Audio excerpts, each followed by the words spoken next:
नमस्कार, आप देख रहे हैं 4 पीएम और मैं हूं आपके साथ निधि तिवारी। संसद में एसआईआर, चुनाव सुधार, इन सभी चीजों पर चर्चा हो रही है। आज दूसरे दिन भी चर्चा होगी और राज्यसभा में भी चर्चा होगी। उसके बाद लोकसभा में गृह मंत्री अमित शाह इस चर्चा का जवाब देंगे और इसको लेकर जो मुद्दे उठाए गए हैं उनसे ये पता चलता है कि सरकार जो है वो इतने समय से, इतने दिनों से चुनाव सुधारों पर संसद में चर्चा से क्यों भाग रही थी। जिस तरीके से कल चर्चा के दौरान विपक्ष के सांसदों ने अपनी बातें रखी, उन्होंने तमाम तथ्य दिए और ये बताया कि कैसे चुनावी प्रक्रिया को एक तरीके से हाईजैक करने की कोशिश है। चुनाव आयोग ने बीजेपी के साथ मिलकर, सत्तारूढ़ पार्टी के साथ मिलकर वो तमाम जो है चीजें की है जो नहीं करनी चाहिए थी। तमाम आरोप जो है वो विपक्ष की तरफ से लगाए गए, उन सब पर चर्चा हुई है संसद के अंदर। लोगों ने अपनी बातें रखी है कि किस तरह से कई राज्यों में चुनावी प्रक्रिया को प्रभावित किया गया और एसआईआर के जरिए जो है वो भी इसी का हिस्सा है और उसी का एक तरीका है कि कैसे वोट चोरी की जा रही है। और इसको लेकर आज गृह मंत्री अमित शाह जो है वो संसद में जवाब देंगे, लेकिन इस पर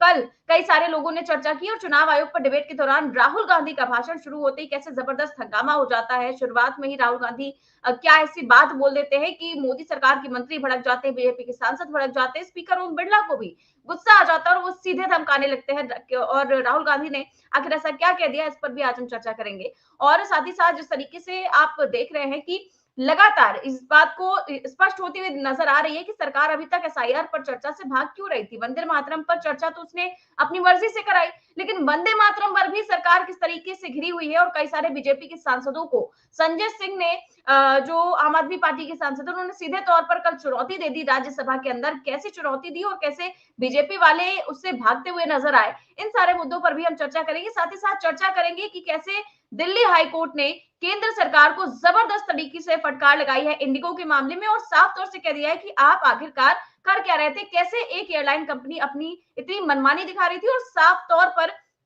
आदेश भी जारी कर दिया गया है कि सबको आपको मुआवजा देना ही पड़ेगा। कैसे लताड़ लगाई है, क्या आदेश दिए हैं, इन सारे मुद्दों पर भी हम चर्चा करेंगे। और इस चर्चा में हमारे साथ मौजूद हैं प्रोफेसर अखिल स्वामी सर। सर बहुत बहुत स्वागत है आपका। तो सर राहुल गांधी पर चर्चा करेंगे, आगे हम संजय सिंह पर भी चर्चा करेंगे, लेकिन सबसे पहले हम इंडिगो मामले में चर्चा करना चाहेंगे कि कैसे हाईकोर्ट ने आज सख्त रुख अपनाया है केंद्र सरकार के ऊपर और इंडिगो संकट पर केंद्र को दिल्ली हाईकोर्ट की फटकार। आप क्या कर रहे थे, स्थिति पैदा क्यों होने दी, ये सवाल पूछा है हाईकोर्ट ने। लिखा है कि 10 दिसंबर को दिल्ली हाईकोर्ट ने केंद्र सरकार को इंडिगो संकट पर जमकर फटकार लगाई। हाईकोर्ट ने पूछा कि सरकार ने ऐसी स्थिति पैदा ही क्यों होने दी। हाईकोर्ट ने सरकार से पूछा कि अन्य एयरलाइंस को 39 से 40 हजार रुपए तक किराया बढ़ाने की छूट कैसे मिल गई। कोर्ट ने फटकारते हुए पूछा कि आप इतने समय से कर क्या रहे थे। मुख्य न्यायाधीश देवेंद्र कुमार उपाध्याय और जस्टिस तुषार राव घेरेला की डिवीजन बेंच जनहित याचिका की सुनवाई कर रहा था। याचिका में मांग की गई थी कि इंडिगो संकट की स्वतंत्र न्यायिक जांच की जाए और जिन लोगों की फ्लाइट रद्द हुई या जो एयरपोर्ट पर फंसे उन्हें मुआवजा दिया जाए। तो केंद्र सरकार के वकील ने हाईकोर्ट में बताया कि केंद्र सरकार फ्लाइट ड्यूटी टाइम लिमिटेशन नियम लागू करना चाहती थी और जुलाई और नवंबर में अंडरटेकिंग दी गई थी। हाईकोर्ट ने डीजीसीए के खिलाफ कार्रवाई न करने का भी आरोप लगाया है। अब सर ये जो सारी चीजें कही गई हैं हाईकोर्ट के द्वारा कि आप इतने समय से कर क्या रहे थे, इतनी किराए बढ़ाने की छूट कैसे मिल गई, ऐसी स्थिति पैदा क्यों हो गई, क्या इन सभी बातों का जवाब सरकार दे पाएगी? जय संविधान। देखिए निधि, हर मामले में आप कोई गलती करते हैं, मैंने कोई गलती की, एक होती है विलफुली मैंने गलती की, जानबूझ के मैंने गलती की और मैं उसकी गंभीरता को जानता था तब भी मैंने गलती की। एक तो ये होता है, एक होता है कि आदमी को अज्ञानी था, उसे पता नहीं था, इसलिए उससे गलती हो गई। जैसे हम लोग जैसे फाइनेंशियल इंस्टीट्यूशन में मान लीजिए निधि तिवारी ने लोन लिया अपनी इंडस्ट्री के लिए। अच्छा, अब मान लीजिए आपकी इंडस्ट्री अच्छी नहीं चली, आप इंडस्ट्री अच्छा चलाना चाहती थी, आप मेहनत कर रही थी, लेकिन क्योंकि मार्केट कंडीशंस चेंज हो गई, क्योंकि उसमें नया प्रोडक्ट आ गया, इसलिए आपकी इंडस्ट्री नहीं चली। ये क्या चीज हुई? ये हुई कि निधि तिवारी की इंटेंशंस अच्छी थी, वो इंडस्ट्री चलाना चाह रही थी, लेकिन डिफॉल्ट हो गया, तो बैंक का रुख अलग होगा। अच्छा, मान लीजिए पता चले कि नहीं, निधि तिवारी पैसा तो बहुत कमा रही हैं, बड़ी बड़ी गाड़ियां खरीद रही हैं, बड़ी बड़ी कोठियां खरीद रही हैं और बैंक का पैसा वापस नहीं कर रही हैं। इसको कहते हैं विलफुल डिफॉल्ट। या आप जानबूझ के डिफॉल्ट कर रही थी, तो आपका आपके प्रति बैंक का रुख और नजरिया डिफरेंट होगा। अब देखिए इस केस में जो डीजीसीए है और जो इंडिगो है, दोनों का ये पता चल रहा है कि आपने क्रिमिनल कॉन्स्पिरेसी की देश के साथ और देश के यात्रियों के साथ। कैसे? भाई एक एक डीजीसीए एक रेगुलेटरी बॉडी है। रेगुलेटरी बॉडी ने 1.5 साल पहले कह दिया कि आपको इस प्रकार से अपने पायलट्स को रेस्ट देना है, उनके ड्यूटी आवर्स को कम करना है। अब उसके बाद डीजीसीए का कर्तव्य क्या बनता था? हर 1 महीने बाद पता चलाता कि आपने कितने पायलट्स को रिक्रूट किया और आपने इसके लिए क्या क्या काम, इसको कहते हैं मॉनिटरिंग। तो मॉनिटरिंग करते हैं और मूल्यांकन करके पता चलाते हैं कि जो आदेश मैंने दिया उसका अनुपालन हो रहा है कि नहीं हो रहा है। भाई डीजीसीए का काम केवल आदेश देके और चुप होके और चादर तान के सो जाना नहीं होता है। अच्छा, डीजीसीए ने कर दिया। अब आप देखिए कैसे क्रिमिनल कॉन्स्पिरेसी मैं कह रहा हूं। इंडिगो ने, जबकि बाकी एयरलाइंस ने, एयर इंडिया ने और स्पाइस जेट ने रोस्टर अप्लाई कर दिया, उसके लिए उन्होंने पायलट का रिक्रूटमेंट शुरू कर दिया। इसका माने उनकी इंटेंशन सही थी। इंडिगो की इंटेंशन सही नहीं थी क्योंकि उसने पायलट्स के रिक्रूटमेंट को फ्रीज कर दिया।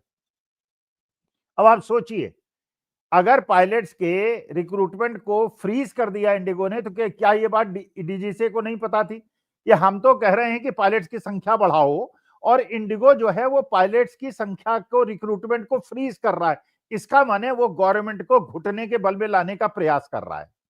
अच्छा, इसके बाद ये एक दिन की घटना हुई। जैसे मैं विशेषज्ञों से बात कर रहा था, वो कह रहे थे कि मान लीजिए यूनिवर्सिटी का एग्जाम्पल लेते हैं, सरल समझना आसान है। एक टीचर 3 क्लास लेता है। अब आपने कहा साहब 3 क्लास नहीं लेगा, दिन में ये 2 से ज्यादा क्लास नहीं लेगा, तो 33% का लॉस हुआ ना, 1/3 का लॉस हुआ। इसका माने आपको रिक्रूटमेंट करना पड़ेगा 1/3 टीचर्स का, और अगर 100 टीचर्स और हैं तो वहां पे आपको 1/3 का रिक्रूटमेंट करना पड़ेगा। लेकिन यहां जो आपने कैंसिलेशन किए वो तो 70-80% कर दिए और हर जगह कर दिए। अच्छा, पायलट्स कह रहे हैं कि हम लोग तैयार थे, ड्यूटी करने के लिए तैयार थे, क्योंकि एक भावनात्मक रिलेशन होती है पायलट्स के बीच में और यात्रियों के बीच में। आपने देखा जब ये एयर क्रैश हुआ था अहमदाबाद का, तो जो उसमें केबिन क्रू था और पायलट थे, उन्होंने आखिर दम तक यात्रियों को बचाने का प्रयास किया और अपनी जान भी दे दी। कभी ऐसा नहीं आपने सुना होगा कि जो पायलट है या जो केबिन क्रू है वो भाग के और सबसे पहले दरवाजा खोल के निकलने की कोशिश करे, यात्रियों को बढ़ता हुआ छोड़ दे, क्योंकि ये हम लोगों को पढ़ाया जाता है, समझाया जाता है। तो टीचर जैसे अपने स्टूडेंट को प्यार करता है, माँ बाप अपने बच्चों को प्यार करते हैं, उसी प्रकार से जो पायलट होता है और केबिन क्रू होता है, उनको ट्रेनिंग दी जाती है कि पहले यात्रियों को निकालोगे तब तुम निकालोगे। उन्होंने कहा हम ड्यूटी ज्वाइन करने के लिए तैयार हैं। उस पे भी इंडिगो ने कोई एक्शन नहीं लिया। अमिताभ कांत जैसा व्यक्ति जो नीति आयोग का चेयरमैन था, 10 दिन पहले वो इंडिगो के बोर्ड में रिक्रूट इंडक्ट होता है और उसको भाई बोर्ड, उसने पूछा होगा, जब बोर्ड में इंडक्ट हुआ उसने पूछा होगा कि गवर्नमेंट के कौन कौन से आदेश है। भाई देखिए, गवर्नमेंट को आदेश को कोई भी संस्था बड़ी सीरियसली लेती है। पुलिस के केस कौन से हैं, क्रिमिनल केसेस कौन से चल रहे हैं, कोर्ट के केसेस कौन से चल रहे हैं, गवर्नमेंट के कौन से डायरेक्टिव्स। और अमिताभ कांत को छोटे मोटे आदमी तो थे नहीं, उन्हें हर चीज का पता था। तो ये क्राइसिस को डेवलप होने दिया गया। It is a criminal conspiracy. अब आपने देखा उसके बाद नौटंकी। आप देखिए, ये भारतीय जनता पार्टी नौटंकी क्लब का एक इजाद करा हुआ तरीका है। वो जो इसके आपके इंडिगो के चेयरमैन साहब हैं, जो अंग्रेज हैं, वो हाथ जोड़ के माफी मांग रहे हैं। अरे तुम्हारी माफी का मुझे क्या करना यार, तुमने कितने लोगों को मरवा दिया, कितने लोगों की तुमने नौकरियां तुम खा गए, और तुम्हें अगर इतनी भी प्रोफेशनलिज्म नहीं है और इतना बड़े जहां 62% का मार्केट शेयर है और तुम इतने रिस्पॉन्सिबल हो, why should you not be arrested and you should go to jail for 15-20 years. और इंडिगो के ऊपर कम से कम 5 लाख कम से कम 5-6 लाख करोड़ का जुर्माना क्यों न किया जाए, चाहे तुम्हारा इंडिगो बिक जाए। आप देखिए अमेरिका वगैरह में, यूरोप वगैरह में बिलियन डॉलर, मिलियन डॉलर्स के फाइन्स होते हैं। 1 रुपए का फाइन लगाया आपने किसी को जेल भेजा, किसी को दंडित किया। और जो यात्री हैं, अब सवाल यह है, केवल यात्रियों के एयरफेयर के रिइंबर्समेंट का सवाल नहीं है, जो मेंटल एगनी आपको दी, जो लखनऊ एयरपोर्ट के अंदर एक लड़के की जो मौत हुई है, 44 साल के लड़के की, क्योंकि वो तनाव के अंदर आ गया, उसे बेंगलोर जाना जाना था, नौकरी ज्वाइन करनी थी, जिसकी मौत हो गई उसका कंपेंसेशन कैसे होगा? तो मेरा तो ये सुझाव है, होना चाहिए, तब पता चलेगा दे आर सीरियस, कि एक एक आदमी को जिसका 50,000 का रिफंड मिलता है उसे कम से कम 5 लाख का रिफंड दिया जाए, कम से कम 5। अच्छा, जिन लोगों की नौकरियां छूट गई, गरीब लोग लखनऊ से फ्लाई करके जाने वाले थे सऊदी, और वहां जाके उनका 3 दिन का वीजा था, वीजा एक्सपायर हो गया, लोगों के कैंसर के पेशेंट्स को परेशानी हो गई। It is a intentional criminal conspiracy by DGCA and IndiGo. ये विलफुली हुआ है, लोगों को परेशान करने के लिए हुआ है और पूंजीवाद की ताकत को दिखाने के लिए किया है। ये नौटंकी डीजीसीए को और सरकार को नहीं करनी चाहिए। हाथ जोड़ के चेयरमैन साहब बैठ गए, इन लोगों को जेल भेजना चाहिए, लंबी सजा देनी चाहिए, और हाईकोर्ट जो कर रहा है बिल्कुल सही कर रहा है, और इन लोगों को इतना बड़ा दंड मिले। और आगे से कोई भी पूंजीपति की औकात नहीं है कि हमारे देश की जनता को, वंदे मातरम की बात करते हैं आप, और ये जो बेचारे वहां एयरपोर्ट में 3-3 4-4 दिन पड़े रहे, उनकी दुर्दशा को देखते हुए पूरे विश्व के अंदर हमारी क्या छवि हुई है। विदेशी पर्यटक भी वहां फंसे हुए थे, विदेशी यात्री भी वहां फंसे हुए थे, उनको जिस प्रकार की स्थिति हुई, जिस प्रकार से लूटा गया है, जो हाई कोर्ट ने कहा है, जो केसी त्यागी ने बताया कि उनकी बेटी का किराया जो गवर्नमेंट के आदेश थे, गवर्नमेंट के आदेश थे, 500 किलोमीटर से ऊपर 1,500 किलोमीटर तक 15,000 रुपए से ज्यादा टिकट नहीं लिया जाएगा। उनकी बेटी से 42,000 रुपए क्यों लिए गए, कैसे लिए गए? Why that person should not be arrested. अगर यही गलती एक कॉमन आदमी कर दे, गलत साइड से वो अपना रॉन्ग साइड से कार चला दे, या कार के ऊपर काली वो स्क्रीन लगा दे, तो उसको तो आप जो है 5-5, 10-10 हजार का फाइन कर देते हैं, और कहते हैं कि इस प्रकार से अगर किसी की मौत हो जाएगी तो 10 लाख रुपए का जुर्माना और 10 साल की जेल होगी। और यहाँ पे अमिताभ कांत और ये बड़े बड़े अधिकारी जो 5-5, 6-6 लाख रुपए की तनख्वाह लेते हैं, 5-5, 6-6 लाख की पेंशन लेते हैं, बड़ी बड़ी कोठियां मिलती हैं, सलाम ठुकवाते हैं, इन लोगों के लिए जेल नहीं है। इनको तो ऐसी जेल के अंदर भेजना चाहिए, 4x4 की सेल में रखना चाहिए, तब इनको पता चलेगा इन्होंने देश की जनता के साथ कैसे अन्याय किया है। इनको कठोरतम, लेकिन मिलेगा नहीं कठोरतम दंड इनको, क्योंकि ये पूरे तरह से एक षड्यंत्र है, ये क्रिमिनल कॉन्स्पिरेसी है। राष्ट्रीय सेठ को ट्रेनिंग सेंटर का दिया जाना 10 दिन पहले, अमिताभ कांत का बोर्ड के अंदर आना, बोर्ड का सरकारी नियमों का उल्लंघन करना, जानबूझ के उसको पालन करने का इनकार करना, ये क्रिमिनल कॉन्स्पिरेसी है, और ये criminal conspiracy against the nation है। इसको राष्ट्रद्रोह मानना चाहिए, और राष्ट्रद्रोह के मामले में बुक करके इनको यूएपीए के अंदर का जेल में डालना चाहिए। बिल्कुल सर, फिलहाल तो हाईकोर्ट ने सख्त रुख अपनाया है, और देखते हैं कि सरकार इस पर एक्शन लेती है कि नहीं लेती, क्योंकि हाईकोर्ट कह रहा है कि अगर आप एक्शन नहीं लेते हैं तो हमें ही लेना पड़ेगा। तो देखते हैं इस पर क्या कुछ होता है। फिलहाल हम जो बात कर रहे थे कि कल जो चुनाव आयोग पर डिबेट हुई, और उस दौरान तमाम विपक्षी सांसदों ने अपनी अपनी बातें रखी, लेकिन राहुल गांधी जब बोलना शुरू किया उन्होंने, तो जबरदस्त तरीके से हंगामा हो गया। और क्या कुछ कहा राहुल गांधी ने, कहा कि अगर वोट का अधिकार नहीं बचेगा तो कुछ भी नहीं बचेगा, लेकिन बीजेपी और आरएसएस की सोच ऐसी है कि अब संस्थाओं पर भी कब्जा करने की तैयारी है। उन्होंने इसके बाद जो बोला उस पर हंगामा कर जाता है, क्योंकि राहुल गांधी ने कहा कि गांधी जी की हत्या करने के बाद अब सोच रहे हैं संस्थाओं पर कब्जा करने की। इसी बात को लेकर क्या सीन होता है, मैं वीडियो दिखाती हूँ। Have emerged from the vote. So it's obvious that the RSS has to capture all the institutions that have emerged from the vote. So the project after Gandhiji's assassination, the next step of the project was the wholesale capture of India's institutional framework.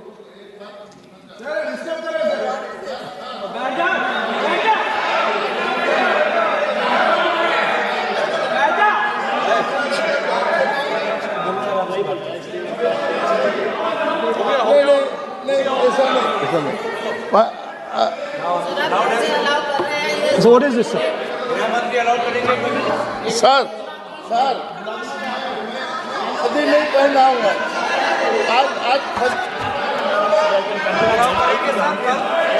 I'm doing. मैं बुलाता हूँ, please बैठिए, please बैठिए, please बैठिए। So please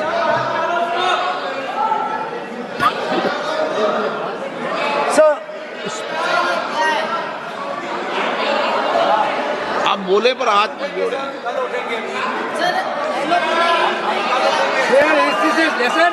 Sir, these are uncomfortable truths, but they have to be spoken.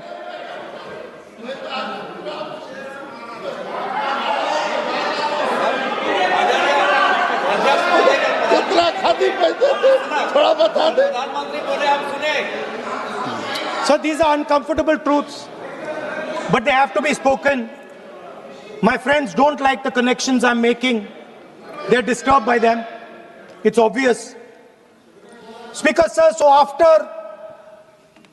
the father of the nation was assassinated, his vision of an equal India, of an India where institutions belong to the people, had to be destroyed. And so the process started, and the RSS attempted to capture one institution after the other. And I will give some examples so that it is crystal clear that this is the case. Everybody knows how vice chancellors are placed on top of Indian universities today. Every single person knows this. You go to any university, you speak to any youngster in India, he will tell you that it does not matter whether the professor has qualifications, it does not matter whether the professor has a scientific temperament. The only thing that matters is the professor belongs. माननीय सदस्य,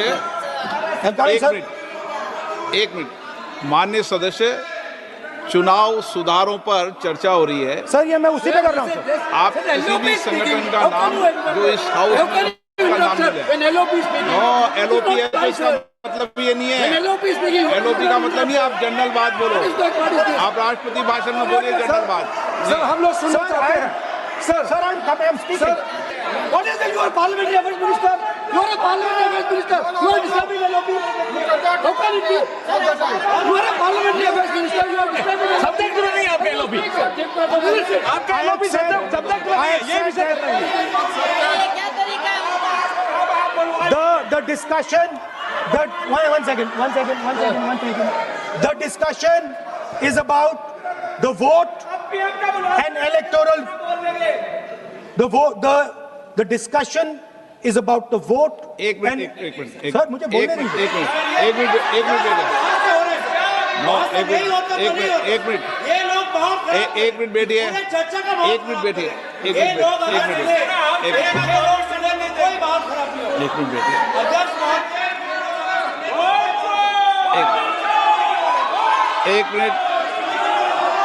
minute बैठिए। माननीय सदस्य, मैं बैठे बैठे unofficially बोल रहे हैं, उस विषय बोल रहे हैं। सदन की गरिमा को बनाए रखें। आसन को चुनौती देने का प्रयास मत करिए, ये ठीक नहीं है। Speaker sir, I want to make it very clear. Please. Speaker sir, I want to make it very clear. The discussion is about votes. The discussion is about the stealing of votes. The discussion is about the SIR, and I am framing my discussion about votes. Yes. And what is happening here is patently unfair. तो sir, Rahul Gandhi ने कहा कि हमारा discussion जो है वो सिर्फ और सिर्फ वोट चोरी पर है और हम ध्यान को भटकाने की कोशिश नहीं कर रहे हैं, मुद्दे को भटकाने की कोशिश नहीं कर रहे हैं। बीच में ओम बिरला भी भड़क गए और आपने देखा कि कैसे सत्ता पक्ष के जो सांसद है वो हंगामा करने लग गए। और फिर ओम बिरला ने कहा कि आप LOP है तो इसका मतलब ये नहीं कि आप कुछ भी बोलेंगे। तो राहुल गांधी ने बताया भी कि हम कुछ भी नहीं बोल रहे हैं, हम मुद्दे पर बोल रहे हैं। और मुझे नहीं लगता कि उन्होंने जो कहा कि राहुल गांधी ने कहा कि गांधी जी की हत्या करने के बाद अगर आप सोच रहे हैं कि संस्थाओं की भी हत्या करेंगे तो वो हम नहीं होने देंगे, इसमें क्या गलत कहा राहुल गांधी ने?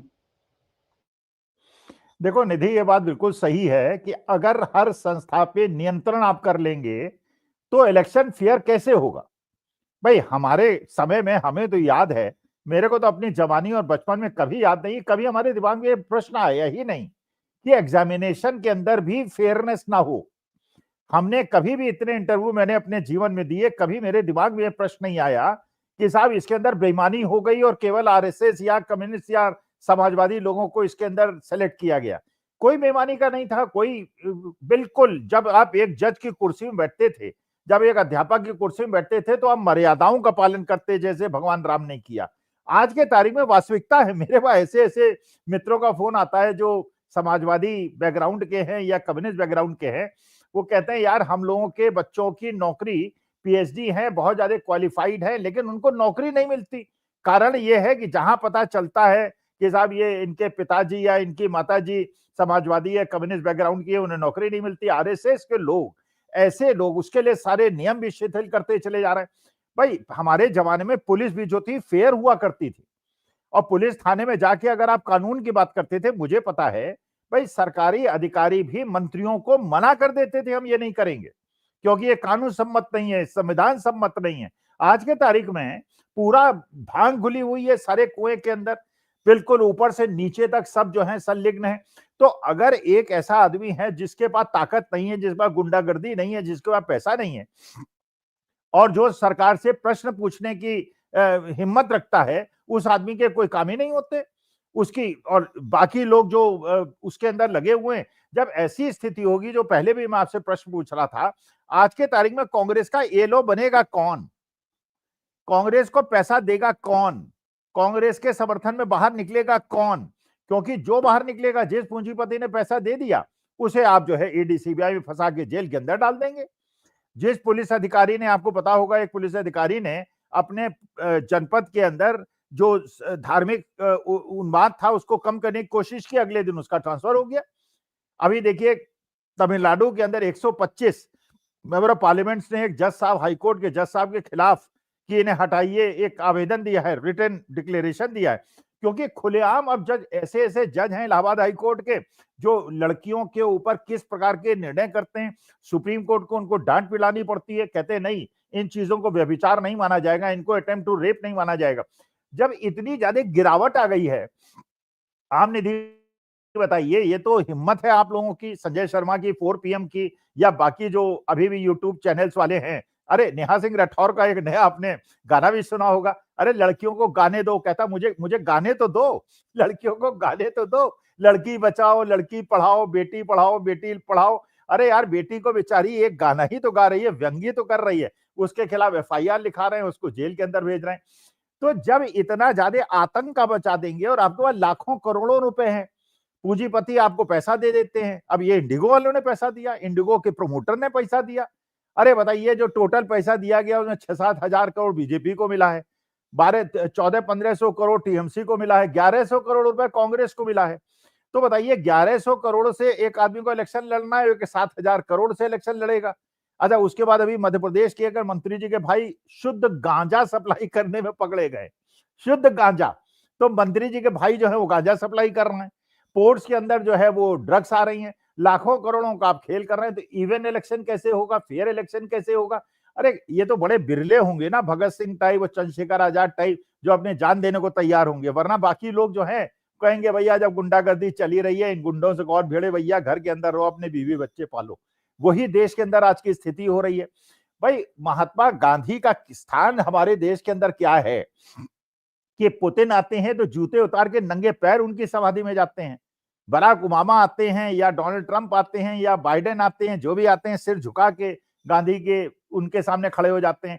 उन गांधी को सोशल मीडिया के अंदर कौन लोग हैं जो गालियां देते हैं और गंदी संदी बातें उनके बारे में करते हैं और गोडसे जिंदाबाद की बात करते हैं? कौन लोग हैं ये? क्या सरकार इनको दंड नहीं दे सकती? सरकार चाहे तो दंड नहीं दे सकती। और अगर हिंदू मुसलमान नैरेटिव फैला के, अभी एक अरुणाचल का केस आया है, निधि आपको पता होगा, खुलेआम भ्रष्टाचार हुआ है। जो प्रेमा खांडू वहां के चीफ मिनिस्टर हैं, उन्होंने जितने भी ठेके देने थे सब अपनी बीवी को, अपने भाई को, भाई की बीवी को, अपने साले को, अपने बहनोई को, सारे ठेके उन्होंने दे मारे। हाईकोर्ट ने उसमें भी नेक्स्ट डेट दे दिया। तो इस प्रकार का जहां भ्रष्टाचार हो रहा है, PM केयर फंड में पैसा दिया पता ही नहीं चला, राम जन्मभूमि के लिए हमने मंदिर बनाने के लिए पैसा दिया और वहां जो कि वो सब न्यास वालों ने 1 करोड़ की जमीन खरीदी और किसी जान पहचान वाले से 1 करोड़ की जमीन खरीदवाई और 22 करोड़ ने न्यास में खरीद लिया, 21 करोड़ रुपए भी इसमें बंदर बांट कर लिया। तो इस प्रकार से जो ये हो रहा है। फिर ज्ञानेश कुमार गुप्ता जी हैं, CCTV फुटेज नहीं देंगे हम साहब, ये नहीं देंगे हम, वो नहीं देंगे, डिजिटल लिस्ट नहीं देंगे। साफ पता चलता है कि इलेक्शन कमिश्नर जो है वो ट्रांसपेरेंसी नहीं चाहते, वो चाहते हैं कि बेईमानी हो और क्योंकि भारतीय जनता पार्टी हटेगी और उसके बाद कानून बदल दिया जाएगा और ज्ञानेश कुमार गुप्ता जी को जेल भेज दिया जाएगा। कानून तो फिर संसद ही पास करेगा ना, संसद जो है कानून को रिवाइज कर देगी और अंदर कर देगी इनको। ये बात सही कही सर आपने। और राहुल गांधी ने एक और बात बोली कल कि सीईसी को अगर गलतफहमी है, चुनाव आयोग को अगर गलतफहमी है कि अगर कोई कानून बन गया है और उन्हें लगता है कि कानून से उनको बचा लिया जाएगा, तो वो गलतफहमी में हम कानून बदल देंगे और उसके बाद उनको ढूंढ कर पकड़ेंगे। उनका छोटा सा बयान बड़ा वायरल हो रहा है। उनका वो Election Commissioner that they might be under the impression that this law lets them get away with it. Let me remind them, don't worry. We are going to change the law and we are going to change it retroactively and we are going to come and find you. Right? So this is the situation that the country is faced with. तो ये था sir Rahul Gandhi का बयान। और जिस तरीके से आपने देखा कि कल चुनाव सुधारों पर चर्चा हो रही थी, एसआईआर पर चर्चा हो रही थी और तमाम लोगों ने अपनी बातें रखी, लेकिन इस दौरान सर संजय सिंह जो है राज्यसभा में जब वंदे मातरम पर चर्चा हो रही थी, संजय सिंह ने बीजेपी सांसदों को लेकर ऐसी ऐसी बातें बोली जो इस बात को साबित करती है कि शायद वंदे मातरम वाली डिबेट मोदी सरकार पर ही भारी पड़ गई। सोचा तो था बीजेपी ने कि बंगाल चुनाव के लिए माहौल बनाएंगे, देखिए हम तो वंदे मातरम को कितना मानते हैं, लेकिन विपक्ष वाले बिल्कुल नहीं मानते। पर इसे लेकर इतिहास का जो खजाना विपक्षी नेताओं ने खोल दिया और इतिहास के जो दस्तावेज संसद में रखे हैं और वो बीजेपी की सारी प्लानिंग पर उसने पानी फेर दिया। क्योंकि विपक्षी नेता पूछ रहे हैं कि नाखून कटवाकर क्या आप शहीद का दर्जा चाहते हो? यही सवाल संजय सिंह ने उठाया कि बीजेपी की जो विचारधारा है, आरएसएस की जो लोग हैं, उनका आजादी में आखिरकार योगदान क्या है? और फिर उनके बोलने पर कैसे बीजेपी के साथ साथ भड़क जाते हैं, क्या संजय सिंह कहते हैं? उनका भाषण सुनवाते, क्योंकि मुझे लगता है कि आज तक उन्होंने जितने भाषण दिए उनमें से वन ऑफ द बेस्ट कल का भाषण उनका था। तो छोटा सा वीडियो दिखाते हैं। लोग जेल गए, लाठियां पड़ी उनको।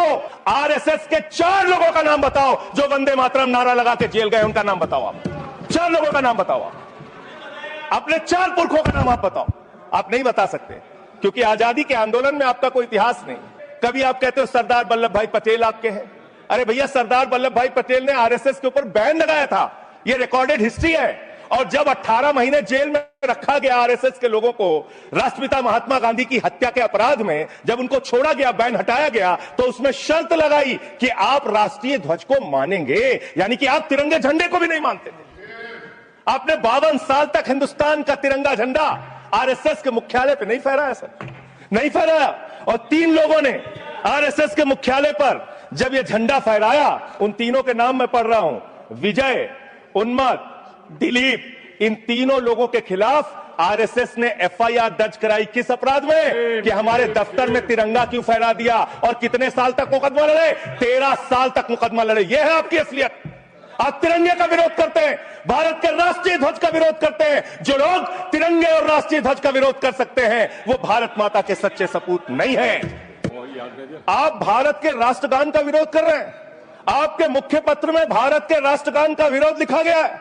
इसके लिए भारत के प्रधानमंत्री को और पूरी की पूरी भारतीय जनता पार्टी को, जो अपने आप को आरएसएस को अपना आदर्श मानती है, पूरे देश से माफी मांगनी चाहिए। आपने तिरंगे का विरोध किया, राष्ट्रगान का विरोद किया, वंदे मातरम आपने लगाया नहीं कभी।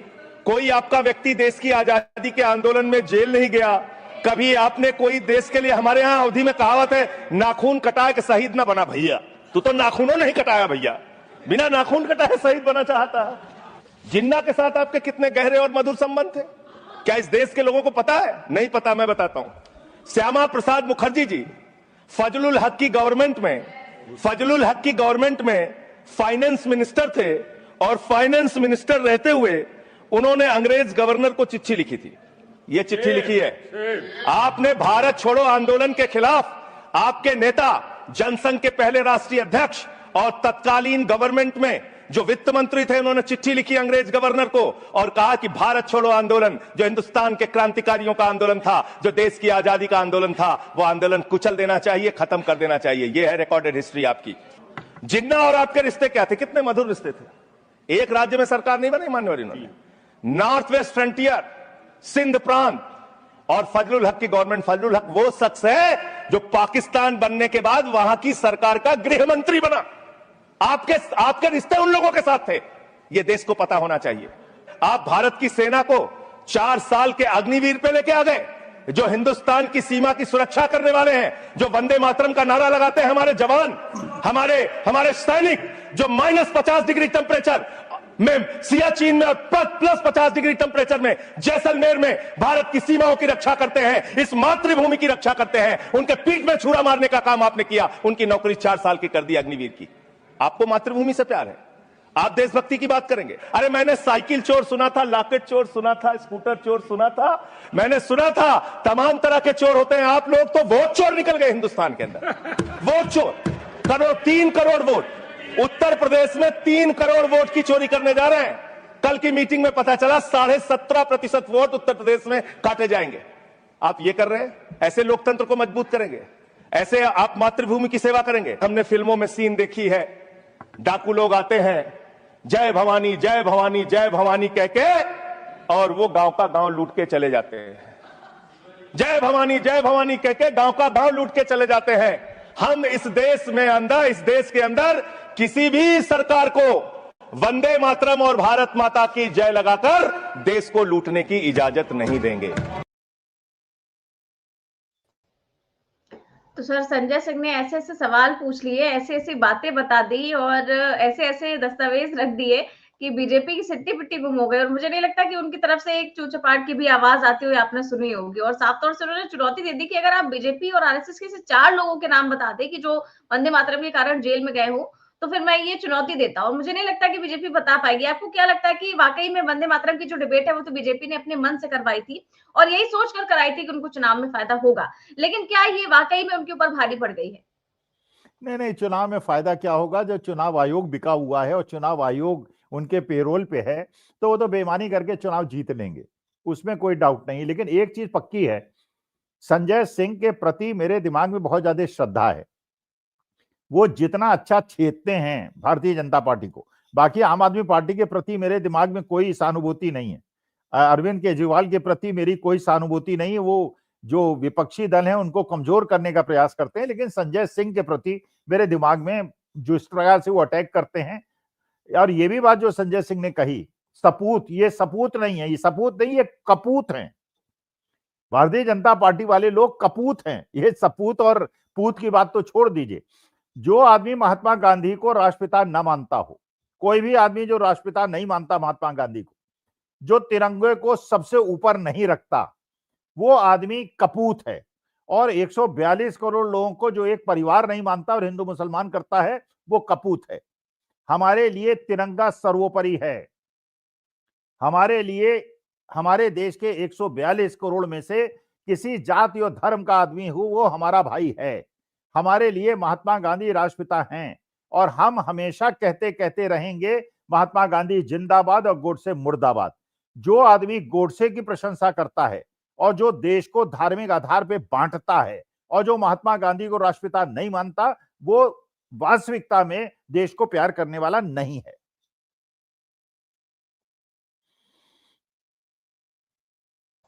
बिल्कुल ठीक बात है सर। और मुझे लगता है कि जिन विपक्षी सांसदों ने इस पर अपनी बात रखी, वंदे मातरम पर अपनी बात रखी, उसमें वाकई में बीजेपी को ही फंसा दिया और साफ तौर से बता दिया कि बीजेपी का तो कोई भी किसी प्रकार का योगदान स्वतंत्रता में नहीं रहा है। और इस पर बहुत ही बढ़िया चर्चा हुई और साफ तौर से सारे विपक्षी सांसदों को बोलते हुए सुना गया। बहुत बहुत शुक्रिया सर आपका आज की चर्चा के लिए।